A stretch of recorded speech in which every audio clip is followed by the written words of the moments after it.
Okay, so the 1975 Yamaha MX-125 needs a top end. Pretty much had no compression left. The new air filter did not seal in the air box.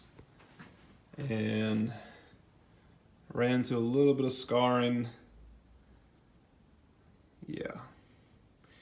So I rehomed the cylinder very lightly. Got a new Wisco piston. And I wanted to show you the difference in the pistons. Now, it's obvious a lot taller, but it seems to be all on the skirt. Let's not let these fall.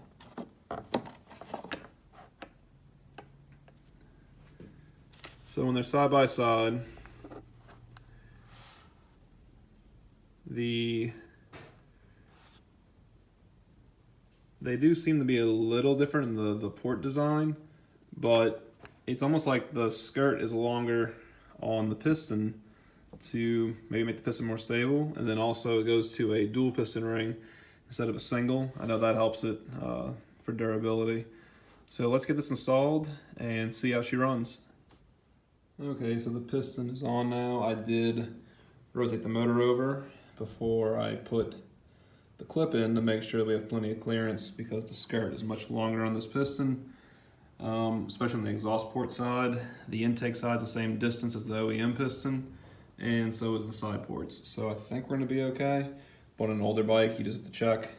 Arrow always faces forward on the piston, and use some good assembly lube. Make sure everything doesn't go together dry. So put this ring on, put the head on, let's get it started.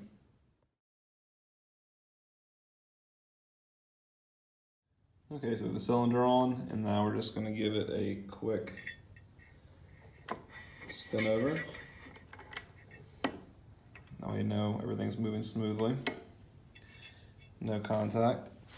Then we will install our copper head gasket, the cylinder head, and our studs. So very easy rebuild.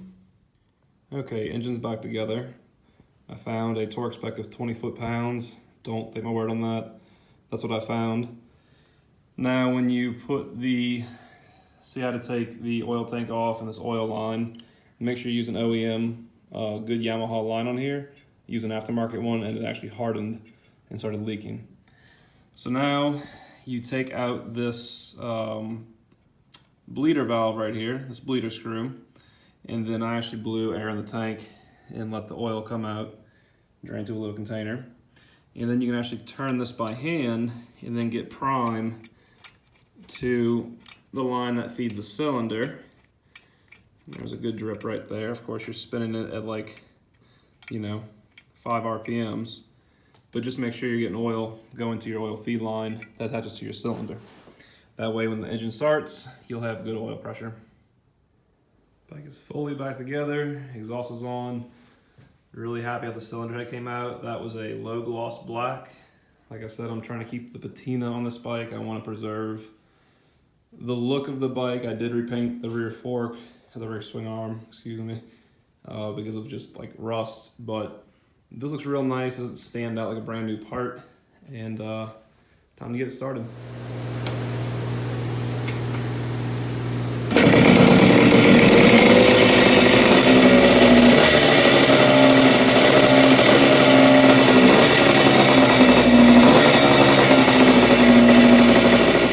Started great.